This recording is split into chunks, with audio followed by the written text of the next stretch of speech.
बिस्मिल्लाहिर्रहमानिर्रहीम। अल्लाहुम्मा सल्ली अला मुहम्मदिन व आलि मुहम्मद। नाजरीन, आप देख रहे हैं खबरों, तबसरों, तज्जियों का प्रोग्राम जीएमसी पॉलिटिकल अपडेट और मैं हूं आपका होस्ट जाहिद चौधरी। नाजरीन, आज हम जिस मौजू पर गुफ्तगू करेंगे वो है role of judiciary in Pakistan, कि पाकिस्तान में अदलिया का किरदार। आज के इस अहम मौजू पर मेरे साथ गुफ्तगू करने के लिए जो मुअज़्ज़ज़ मेहमान मौजूद हैं, प्रोग्राम को आगे बढ़ाने से पहले मैं उनका तारुफ करवाए देता हूं। हमारे साथ मौजूद हैं जनाब चौधरी तारिक साहब, जो कि पैट्रियाटिक फ्रंट यूके के चेयरमैन जी, हैं, रवा हैं और पाकिस्तान से उनकी मोहब्बत लाजवाल है। पाकिस्तान के जो आवाम हैं उनके साथ उनकी मोहब्बत लाजवाल है। आप यूं जी। समझिए कि पाकिस्तान से बाहर जो पाकिस्तान के एम्बेसडर हैं, अगर हम ये कहा जाए कि वो चौधरी तारिक हैं, तो ये बजा नहीं होगा। तारिक भाई, आपको जीएमसी पॉलिटिकल अपडेट के प्रोग्राम में खुशामदीद कहता हूं। आपको और आपके जितने भी व्यूअर्स हैं सबको बहुत-बहुत सलाम। बहुत-बहुत शुक्रिया बुलाने आज के जो हमारे साथ दूसरी मुअज़्ज़ज़ मेहमान मौजूद हैं, वो मोहतरमा शाहिदा जलाल साहिबा हैं, जो कि यूके की पॉलिटिक्स में एक जाना पहचाना नाम है। वुमेन राइट के ऊपर उनका जो काम है वो भी किसी से ढका छुपा नहीं है। जो भी पाकिस्तानी डायस्पोरा के इश्यूज होते हैं उनके ऊपर वो बहुत वोकल हैं और हर दफा हर वक्त अपने आप को जो पाकिस्तानी डायस्पोरा है और खासतौर पर वुमेन राइट्स जो हैं उनके लिए अपनी आवाज बुलंद करने के लिए अपने आप को तैयार रखती है। मोहतरमा शाहिदा जलाल साहिबा, आपको भी पहली दफा जीएमसी पॉलिटिकल अपडेट प्रोग्राम में खुशामदीद कहते हैं। अस्सलाम वालेकुम एवरीवन। वालेकुम जी, सलाम। बहुत-बहुत शुक्रिया। बहुत शुक्रिया। सबसे पहले तो मैं अपने नाज़रीन के साथ माज़रत करना चाह रहा हूँ कि देखें, आपको पता है कि ये प्रोग्राम हमारा 12 ओ क्लॉक शुरू होता है, लेकिन आज कुछ टेक्निकल वजूहात की वजह से थोड़ा-सा लेट है। लेकिन उसके लिए आपको पता है कि आजकल क्योंकि घरों से सारा रिमोटली काम हो रहा होता है, तो सम टाइम कनेक्शंस जो हैं वो इतने बेहतर नहीं होते। तो बहरहाल उम्मीद करता हूँ कि आप यू विल अंडरस्टैंड दिस।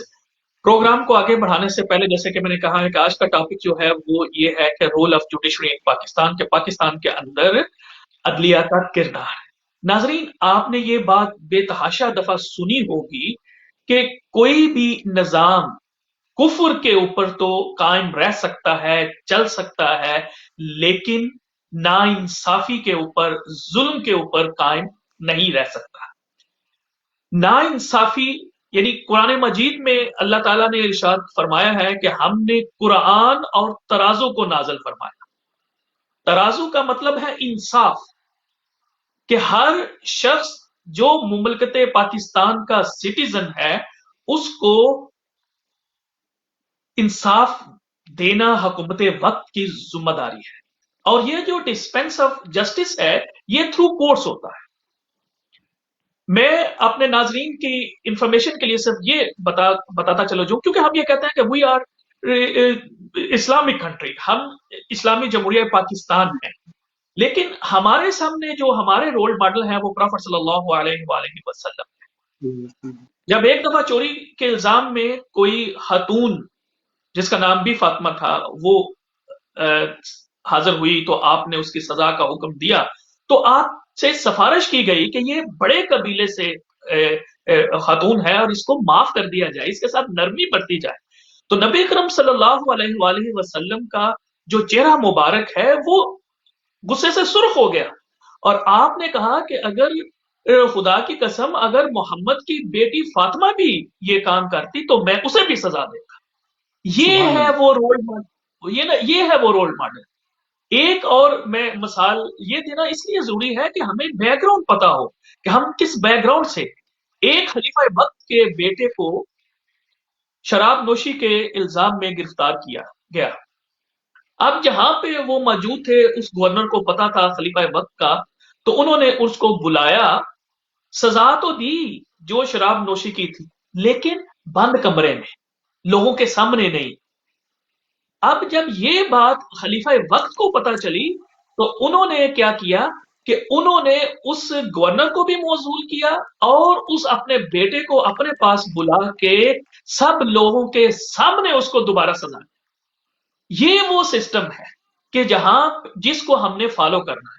तो प्रोग्राम में शरीके गुफ्तगू करते हैं। सबसे पहले मैं समझता हूं कि मोहतरमा शाहिदा जलाल साहबा से पूछे कि वो क्या समझती हैं कि वो जो प्रिंसिपल है इस्लाम के, इंसाफ के, पाकिस्तान की जो अदलिया, सारी अदलिया, इसमें हमारी जो डिस्ट्रिक्ट लेवल के ऊपर और फिर हाई कोर्ट लेवल के ऊपर और फिर सुप्रीम कोर्ट लेवल के ऊपर, तो क्या आप ये समझती हैं कि हमारी अदलिया ये जो काम उनको करना था, एक अवाम को जो इंसाफ फराहम करना था, क्या वो अपना काम बेहतर तरीके से सर अंजाम दे रहे हैं? योर टेक शाहिदा जलाल साहिबा। Okay, thank you very much for having me on your show, Zahid Chaudhary. और आपने बहुत खूबसूरत तारुफ करवाया है इंसाफ का। मैं इसको आपकी बात को आगे बढ़ाना चाहूंगी। आप कौन से इंसाफ की बात करते हैं? कहते हैं इंसाफ किसी भी मुल्क की तरक्की का जामिन होता है। जब बिल्कुल मुनसिफ बिल्कुल। जज जो होते हैं वो उस कुर्सी पे बैठ के वो किसी की जिंदगी और मौत के फैसले कर रहे होते हैं, तो वो इतिहाद लिख रहे होते हैं, वो तारीख लिख रहे होते हैं, वो हिस्ट्री बना रहे होते हैं। उनके बनाए हुए फैसले मुआशरे में लाकानूनियत लेके आएंगे, इंसाफ लेके आएंगे। ये उनके फैसलों के ऊपर डिपेंड कर रहा होता है। जब आपके एग्री साथ एग्री। मेरे साथ नाइंसाफी होती है, तो मैं इंसाफ नहीं कर सकूंगी। मैं अपने साथ होने वाली ज्यादती का बदला लोगों से लूंगी। ऑटोमेटिकली उस जज का किया हुआ फैसला मेरी पूरी नस्ल को अफेक्ट करेगा। यहां से देख लीजिए, पाकिस्तान के जज मेरी मैं जाती तौर पर किसी को पिन पॉइंट नहीं करना चाहती, लेकिन 20 करोड़ 22 करोड़ अवाम की रिप्रेजेंटेटिव के तौर पर अगर आप मुझसे पूछते हैं कि मैं मुतमईन हूं, तो नहीं जी। जाहिद चौधरी, मैं पाकिस्तान की अदलिया से मुतमईन नहीं हूं। जहां पे 50 रुपए के बॉन्ड के पीछे आपको लाखों अरबों करोड़ों का माल लूटे हुए जो मफरूर हैं, आप उनको मुल्क से भगा देते हैं। जहां पे आधे घंटे में अदालतें लगा के मरियम बीबी को इंसाफ दिया जाता है, जबकि उसी उसी अदालत को 3 साल पहले कहा गया था कि मॉडल टाउन का फैसला करवाइए, 3 महीने की डेट है। आज तक कोई बोला? कोई नहीं बोला। इंसाफ कहाँ पे है? आज इंटरनेशनल लेवल के ऊपर हमारे इंसाफ की क्या हालत है? आलमी रैंकिंग में हम 126 नंबर पे हैं। दुनिया में कितने ममालिक हैं जाहिर चौधरी? इसका मतलब जी है जी। बाकी तो जजीरे ही बच गए, और तो कुछ भी बाकी नहीं बचा, है ना? कितनी दुख वाली, कितनी तकलीफ वाली बात है। अब मैं तो चाहती थी कि तारिक चौधरी साहब पहले बोले, क्योंकि ये मुझे खुश नजर आते हैं पाकिस्तान की अदलिया से, जबकि मैं नाला हूं। मैं उनका चल सुनूंगी कि वो कौन सा मुस्बत चेहरा रखेंगे जिसपे मैं चले खुश चले। होके कहूं हाँ जी, मैं भी साथ हूं आपके, मैं भी खुश हूं पाकिस्तान। क्योंकि मैं खुश नहीं हूं, मैं अपने पॉइंट्स दूंगी, मैं आपको बाकायदा दलाइल दूंगी कि मैं खुश क्यों नहीं हूं। इसलिए मैं जी चाहूंगी ठीक है। कि चौधरी तारिक ठीक साहब है। को मौका दें। तारक चौधरी साहब को भी हम इस गुफ्तगू में शामिल करते हैं। तारक भाई देखें, ये क्योंकि रिप्रेजेंट कर रही हैं हमारे पाकिस्तानी डायस्पोरा को शाहिदा जलाल साहिबा, जो कुछ उन्होंने बात की है, लेकिन इसके पीछे एक हिस्ट्री तो है ना। हमारे जजेस ने पीसीओ के तहत हलफ तो उठाए हैं ना। ये जजेस जो है, इन्होंने एक दूसरे के जजेस जो हैं उनके जो फैसले हैं उनको खराब तो किया है। अब ये है कि हमने लोगों को, इसी अदलिया ने लोगों को वर्दी में जो है आइन के अंदर अमेंडमेंट का इख्तियार तो दिया है। अब ये बात तो हिस्ट्री है, ये बात तो लिखन है, ये तो फैक्ट्स है। तो आप क्या समझते हैं कि आप पाकिस्तान की जो अदलिया है उसके किरदार से आप मुतमिन हैं? जो उनका बेसिक देखे ना, कॉन्स्टिट्यूशनल रोल जो है, रिस्पॉन्सिबिलिटी जो है अदलिया की, वो ये है टू प्रोवाइड जस्टिस, कि वो जस्टिस को डिस्पेंस करें, वो जस्टिस को बताएं। तो आप क्या समझते हैं कि ये जो बेसिक रोल है हमारी एपेक्स कोर्ट्स का, क्या वो उसको अदा करने में कामयाब हुए हैं? योर टेक चौधरी साहब। देखिए, सबसे पहले तो मैं शाहिदा जलाल साहिबा से इत्तेफाक करता हूँ। इनकी 99.9% जो इन्होंने गुफ्तगू की है, मैं पूरी तरह इनसे इत्तेफाक करता हूँ। हमारी अदालतें जो हैं वो बिल्कुल इंसाफ फराहम नहीं करती। और इसी वजह से अभी तक हम लोग सफरिंग कर रहे हैं। अगर हमारी जुडिशरी मशीनरी अगर सही तरह काम करे तो आप यकीन करें लोग 2 दफा सोचें कोई भी क्राइम करने से पहले। मैं खास तौर पर आज जो आया हूं, मैं आज जो मरियम नवाज की जो बेल हुई है उस पर मैं कमेंट करूंगा क्योंकि मुझे थोड़ी जी, बहुत नॉलेज है। देखिए, हमारी जो कौम है ना पाकिस्तानी, खास तौर पे वो ट्रक की बत्ती के पीछे चलती है। उनको ना फैक्ट्स ठीक, पता है ना फिगर्स पता है कि क्या हुआ है, क्या सिस्टम है। क्योंकि आप तो खुद लॉयर हैं, आप समझते हैं कि exactly what I am trying to say. Pakistan में आपको मालूम है जब भी आपने अपना केस लगाना होता है हाई कोर्ट में, तो जी, रजिस्ट्रार जो होता है ना उसकी रिस्पॉन्सिबिलिटी होती है लिस्टिंग के लिए। वो लिस्टिंग जी, करता है। अगर आपकी अप्रोच है जिस तरह मरियम नवाज की है तो 3 घंटे में जी, आपको हियरिंग मिल जाती है। अगर आपकी अप्रोच नहीं है तो आपको 3 साल भी लग जाते हैं। और इल्जाम आ रहा है चीफ जस्टिस कासिम खान साहब के ऊपर। मैं समझता हूं कि इसमें कासिम खान साहब की कोई इन्वॉल्वमेंट नहीं है। जब रजिस्ट्रार केस लिस्टिंग पर लगाता है तो जजेस एलोकेट होते हैं।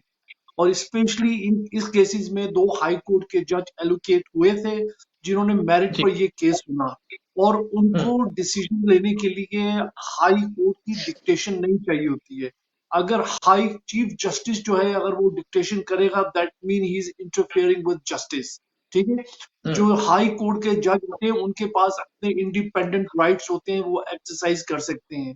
और जी, सिर्फ कासिम खान साहब, जिनको मैं पर्सनली तौर पे जानता हूँ, चीफ जस्टिस साहब को नहायत शरीफ और ईमानदार शख्सियत के मालिक हैं।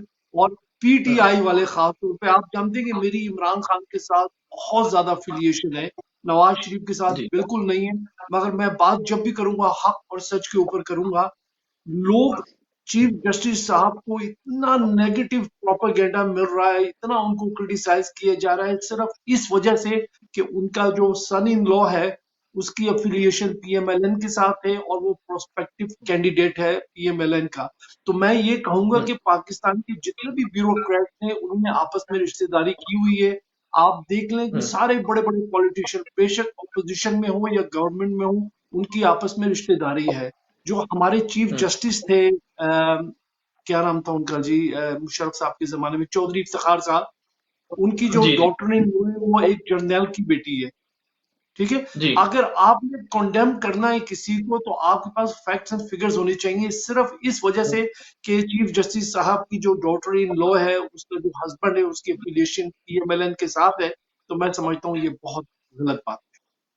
अच्छा शायद नहीं जी देखें हाँ ये बताएं। बात इसमें मैं सिर्फ ये क्योंकि अब देखें मुझे लॉ की फील्ड में ओवर 25 इयर्स हो गए हैं। बिल्कुल पाकिस्तानी बिल्कुल अदालतों में बिल्कुल। भी मैंने कुछ 10 साल से ज्यादा काम किया है। ये जो चीफ जस्टिस हैं कासिम खान साहब को इसको मेरी फर्म ने जो है वो पिछले साल जो है वो बुलाया था, ये पूरा डेलीगेशन आया था। हमने इनके बिल्कुल ऊपर ये बात की थी। लेकिन मेरा जो क्वेश्चन इसमें ये है कि देखिए हमारे यहाँ ये एक बेसिक प्रिंसिपल है लॉ का, कॉन्फ्लिक्ट ऑफ इंटरेस्ट। हम जब जी इवन जी जब क्लाइंट को हम लेते हैं तो उसमें भी सबसे पहले हम देखते हैं कि कहीं कोई कॉन्फ्लिक्ट ऑफ इंटरेस्ट तो नहीं है। अगर कॉन्फ्लिक्ट ऑफ इंटरेस्ट हो तो हम तो क्लाइंट से इंस्ट्रक्शंस भी नहीं लेते। इसी तरीके से जजेस अगर कहीं पे कॉन्फ्लिक्ट ऑफ इंटरेस्ट है या उसका शुबा है कहीं पे, तो वहां पे जो है वो ये जजेस के ऊपर लीगली बाइंड है कि वो इस तरह से वहां वहां से उस मैटर से अलहदा हो जाए। आप क्या समझते हैं? मैं क्योंकि वहां से आया हूं कि आप क्या समझते हैं कि रजिस्ट्रार जो है हाई कोर्ट का वो बिल्कुल ऑल इन ऑल होता है, उसके ऊपर चीफ जस्टिस का इन्फ्लुएंस नहीं होता? सर्टनली इन्फ्लुएंस होता है। हम ये जो आपने बात की है कि अब अगर उनके दामाद की तस्वीरें जो हैं वो मरियम नवाज साहिबा के साथ आती हैं और वो एक प्रोस्पेक्टिव कैंडिडेट्स के तौर पर सामने आते हैं, तो फिर लामहल्ला तौर पर जो है ये सवालात उठते हैं। और मैं समझता हूं कि जैसे आपने कहा कि मैं खुद जाती तौर पर ये समझता हूं कि कासम खान साहब जो हैं he is a very upright man, बड़े एक क्रेडिबल जी बिल्कुल आदमी है। लेकिन जब ये इस तरह के मामलात होते हैं तो जजिस को एहतियात की जरूरत होती है। जजिस की ये जिम्मेदारी फिर बन जाती है कि देखिए जब आप ओहदे पे बैठे हैं तो फिर आपका सन इन लॉ, आपकी डॉटर, आपकी वो बात नहीं होती। आपको उनसे डिस्टेंस करना पड़ता है। तो मेरा ख्याल है शायद जलाल साहब कुछ कहना चाहती है, उनसे बात करते हैं, फिर इस बिल्कुल। प्रोग्राम को और आगे बढ़ाते हैं। जी जी शायदा साहब, आपने देखा है कि तारक चौधरी साहब ने कुछ पॉइंट जो है वो रेज किए हैं, आप क्या कहती हैं इसके ऊपर? चौधरी तारक ने जो पॉइंट रेज किए हैं वो बहुत अच्छे हैं, और मैं फिर बात वहीं पे पहुंची, जी शख्सियात से निकल के फैसले करने पड़ेंगे। चौधरी तारक साहब ने कासिम साहब के नेक होने का मोहर लगा दी कि वो नेक इंसान है। वो कहाँ से नेक जी हैं? जाहिद चौधरी वो हम्म कहाँ से नेक हैं? वो हेड ऑफ द डिपार्टमेंट है, वो चीफ जस्टिस है। और चौधरी जैसे जी तारक साहब उनको बहुत मजलूम बना के पेश कर रहे हैं कि वो बेचारे यतीम से हैं, उनकी कोई सुनता नहीं है, वो किसी में इंटरफेयर नहीं कर सकते। नहीं, अगर वो वाकई ही इतने मजलूम हैं कि वो बोल नहीं सकते, तो उनको इस ओहदे से उतर जाना चाहिए। जाहिर चौधरी, हम्म, अगर आप वकील हैं, आपको हिस्ट्री का पता होगा, अब वो जी वक्त आन पहुंचा है कि हमें हमें जस्टिस खड़क सिंह पटियालवी की जरूरत है। जस्टिस खड़क हम्म सिंह पटियालवी वो था जिसने 4 मुलजमों के साथ उसके वकील को भी फांसी दे दी थी, और एक तवील अरसे तक उस मुल्क में, उस एरिया में कभी दोबारा डकैती, कत्ल की वारदात नहीं हुई थी। आज ये आलम है, 3-3 सालों की बच्चियों के रेप हो रहे हैं, और पिछले दिनों मुझे पता जी चला जी उसको फांसी दी गई, उसको सजाए मौत दी गई, उसको उम्र कैद की सजा दी गई। मेरा पॉइंट क्या होता है, आपने अंदर फांसी दे दी, लोगों ने नहीं देखा। जब आप उसको हम्म सरेआम फांसी देंगे तब खौफ आएगा, क्योंकि उनको तड़पता हुआ जी हम लोग देखेंगे, तब वो इबरत का निशान बनेंगे। मकसद हमें सिर्फ मुलजिम को मारना नहीं है, जुर्म को खत्म करना है। जुर्म को खत्म करने के लिए हमें उनको उनको उनकी असली शक्ल दिखानी है लोगों को, कि देखिए अच्छा, इसमें कि जब मेरा इंसान मर सवाल रहा ले होता लें, है तो कितनी तकलीफ में। शायद साहब मेरा सवाल ले लें, फिर इसके बाद आपसे ही बात करते हैं। देखिए, ये जो आप बात कर रही हैं कि सरेआम फांसी लगा दें, ये सारे इंतजामी मामलात हैं। अब ये सारी जो चीजें हैं, एक जज जो है उसके भी हाथ बंधे हुए हैं ना, वो कानून के बाहर तो नहीं जा सकता। उसने जो कुछ कानून के अंदर लिखा हुआ है उसी को सामने रखते हुए फैसला करना है। अब ये आप कुछ चीजें जो हैं वो गवर्नमेंट को भी तो उसका इल्जाम दे ना, कि ये अब देखें, मुझे ये बताएं कि हमारे यहाँ पूरे मुल्क के अंदर एहतसाब की कितनी अदालतें हैं? अब सुप्रीम कोर्ट इनको कह रहा है जी कि 100 अदालतें बनाएं। अब सुप्रीम कोर्ट ने अदालतें तो नहीं बनानी, अदालतें तो हुकूमतों ने बनानी है। वहां पे रिसोर्सेज जो है वो तो हुकूमतों ने देने हैं। अब अगर हुकूमत अपना रोल प्ले नहीं कर रही, लेजिस्लेशन तो हुकूमत ने करनी है। हुकूमत अब देखें, कौमी असम्बली अगर आज ये बिल पास कर देती है कि जो रेप के और खास तौर पर ये जो माइनर्स के साथ रेप है, उनके मुलजमों को जो है ओपनली हैंग किया जाएगा। अगर हुकूमत ये लेजिस्लेशन कर देती है तो जजेस कैसे उसको नहीं करेंगे? तो अब ये जजेस के ऊपर तो सारा हम नहीं ब्लेम कर सकते। जी आप करिए आप। अच्छा जाहिद साहब, आपने अभी कहा कि 120 अदालतें और बननी चाहिए, उन्होंने कहा है कि वो बनेंगी ये वो, लेकिन अभी वो नहीं बन रही। जो बनी जी है उसमें आपको इंसाफ मिल गया? मुझे हम्म बताइए आप, जो अदालतें पहले बनी है उसमें इंसाफ हो रहा है, इंसाफ का प्रचार हो रहा है? इंसाफ तो उन्हीं अदालतों में नहीं हो रहा जो पहले बनी हुई है। नई बनाना के मकसद उनका क्या था कि जितने हमारे 20-20 25-25 साल केस लटके रहते हैं, वो जल्दी से जल्दी उनको सॉर्ट आउट कर लिया जाएगा, इसलिए ज्यादा अदालतें चाहिए। अगर जजेस बेईमान हैं, अगर जजेस बायस होकर फैसले कर रहे हैं, आप पूरे मुल्क को अदालत बना दीजिए, आप इंसाफ नहीं ढूंढ सकते। क्योंकि ये जज के ऊपर है कि वो रिश्तेदारी पाल रहे, वो जाती मफादात पाल रहे, ये वो अपनी कुर्सी की लाज रख रहे, वो उस ओथ की लाज रख रहे जिसको कुरान पे हाथ रख के वो कसम खा के वो इस ओहदे पे बैठा था। आपको ये फैसला करना है, और इसके लिए जजेस का बा असूल और बा जमीर होना जरूरी है। यकीन कीजिए, गवर्नमेंट, मुझे आप नेक नहीं बना सकते, मुझे इमरान खान नेक नहीं बना सकता, मुझे गवर्नमेंट नेक नहीं बना सकती। मेरे अंदर का इंसान, मेरे अंदर का जमीर जिस खमीर पे जिंदा है, मुझे वो बताएगा कि मुझे क्या करना है। हमारे जजेस जाती मफादात पे, जाती रिश्तेदारियों पे फैसले करते हैं। जिस मर्जी से शादी करें, हमें कोई कोई गर्ज नहीं है। जिस मर्जी की फिल्में हम्म बनी हो, हमें कोई कंसर्न नहीं है। हमें किस चीज से हम्म कंसर्न है? हमें फैसलों से कंसर्न है। आप कितने बाईमान होके फैसले कर रहे हैं, आप कितने इंसाफ कर रहे हैं, आप कितने अवाम को रिलीफ दे रहे हैं, हमें इस चीज से गर्ज है। नहीं ठीक, ये जो आपने बात की फिर वही बात आ जाती है। देखिए, जैसे आपने कहा कि एहतसाब अदालतें हैं, अब अगर एहतसाब अदालत के अंदर जिस जज को, अब देखिए मैं यहाँ पे कोर्ट में जो है वो पेश होता हूँ, तो यहाँ पे एक जज के पास एक दिन में मैक्सिमम 2-3 केसेस जो है वो लगे होते हैं। अगर आप एहतसाब अदालत के जज के पास इतना बर्डन कर दें कि वो बेचारा, मैं समझता हूँ जितने लिमिटेड रिसोर्सेज हैं हमारे जजेस के पास, वो उन रिसोर्सेज में बेहतरीन काम कर, हमारा जो डिस्ट्रिक्ट एक जो सिविल जज होता है, सेशन जज होता है, आप कभी उनकी कॉज लिस्ट देखें, उसके ऊपर एक दिन में 100 150 केसेस लगे होते हैं। अब आप मुझे ये बताएं कि आप उनको कैसे इंसाफ फराहम करेंगे। दूसरी बात जो आपने कही है, अब देखें एक सुप्रीम जुडिशियल काउंसिल है, फिर इसके बाद जब जजेस की रिकमेंडेशन आती है, तो उसके ऊपर जो फाइनल डिसीजन करना होता है, वो जो काउंसिल बनी हुई है जिसके अंदर हमारे पॉलिटिशियंस मौजूद हैं, उनके सामने रिकमेंडेशन होती है कि जी इस जज को हम अपॉइंट करना चाहते हैं, तो आप इसके ऊपर हमें इजाजत दें। अगर हमारे पॉलिटिशियन समझते हैं कि कोई जज बॉयस है, काम ठीक नहीं कर रहा, तो उसकी इजाजत ना दे।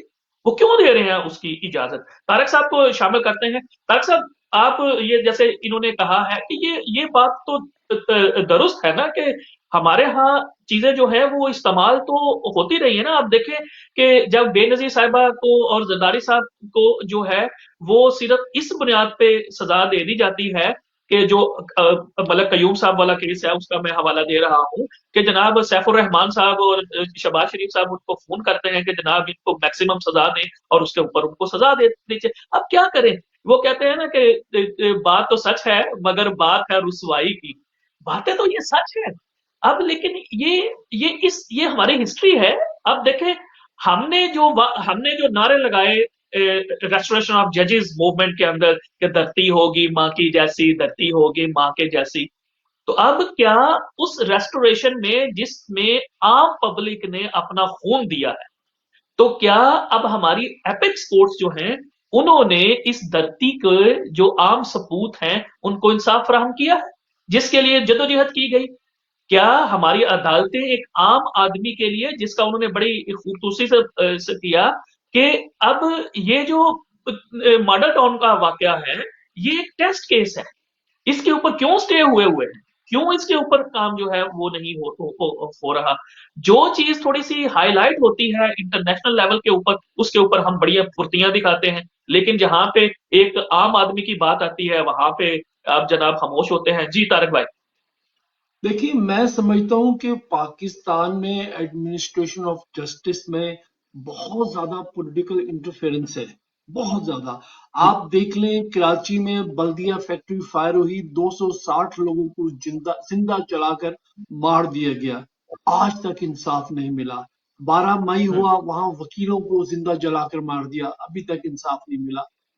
मॉडल टाउन में आ जाए, 14 लोगों को शहीद किया, उसके लिए मैंने 3 प्रोटेस्ट किए उनकी सपोर्ट में, कुछ जुडिशरी ने नहीं किया। मैं समझता हूं कि हमारी जुडिशरी जो है पाकिस्तान की बिल्कुल नकारा हो चुकी है। पिछले दिनों मैंने ये भी डिमांड की थी कि हमें इस वक्त जो सबसे ज्यादा जरूरत है वो मिलिट्री कोर्ट्स की है, क्योंकि एटलीस्ट मिलिट्री कोर्ट्स में कोई पॉलिटिकल इंटरफेरेंस तो नहीं होगी ना, एडमिनिस्ट्रेशन ऑफ जस्टिस होगी। इस तरह नहीं होगा कि शहबाज शरीफ फोन उठाकर जस्टिस कयूम को अपनी पसंदीदा सजा कहेगा कि इसे 5 साल दे दो, इसे 7 साल दे दो।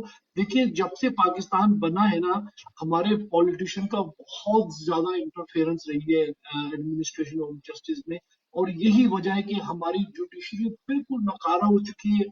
जो अच्छे जज हैं उनको हम लोग जो है बदनाम करके उनको जीरो करने की कोशिश करते हैं, और जो बुरे जज हैं उनको हम बहुत अच्छा बनाकर लोगों के सामने पेश करते हैं।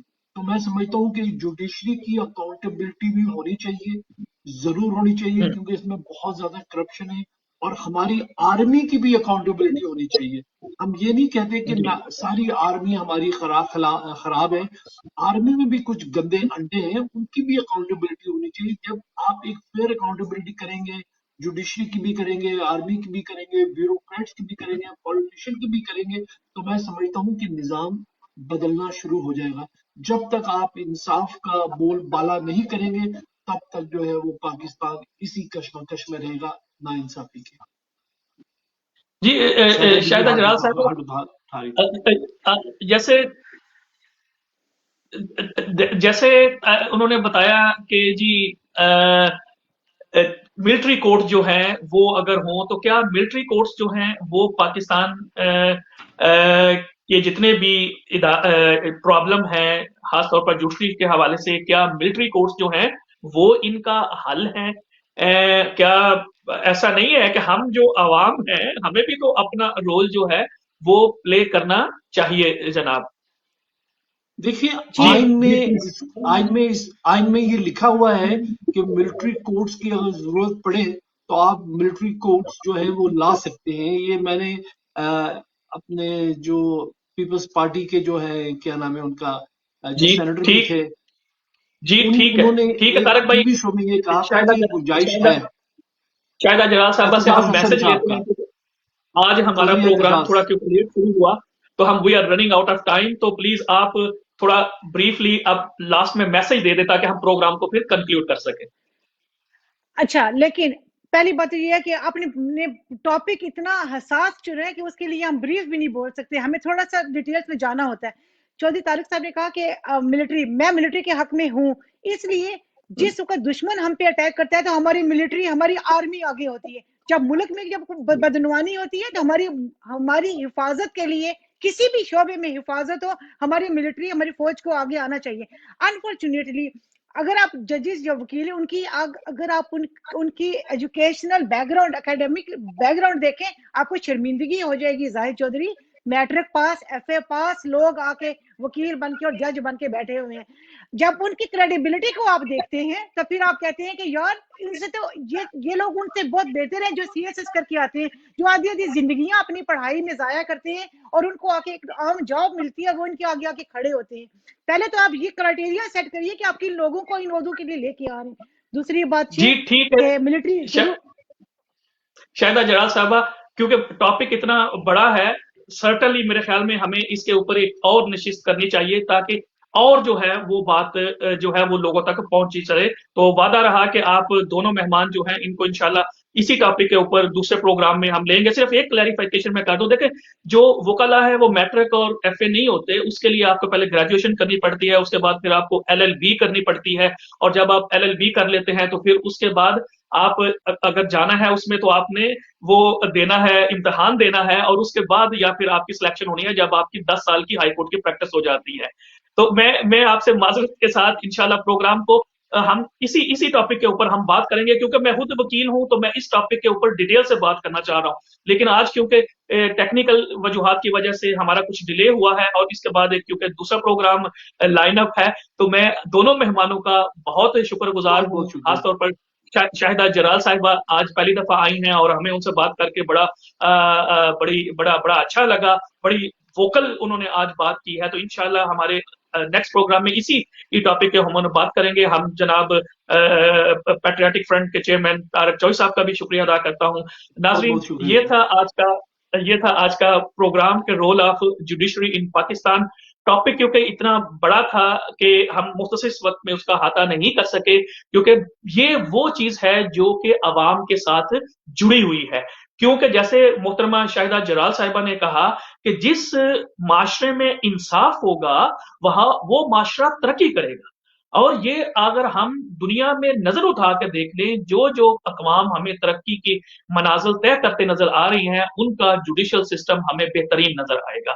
वर्ल्ड वॉर में जब चर्चिल ने पूछा था, से किसी ने पूछा कि हम जंग जीत जाएंगे, तो उन्होंने क्या क्या हमारी अदालतें फैसले कर रही हैं, तो उन्होंने कहा जी, तो उन्होंने कहा सर्टनली हम करेंगे। तो उम्मीद करता हूं नाजरीन कि आपका प्रोग्राम जो है वो आपको पसंद आया होगा।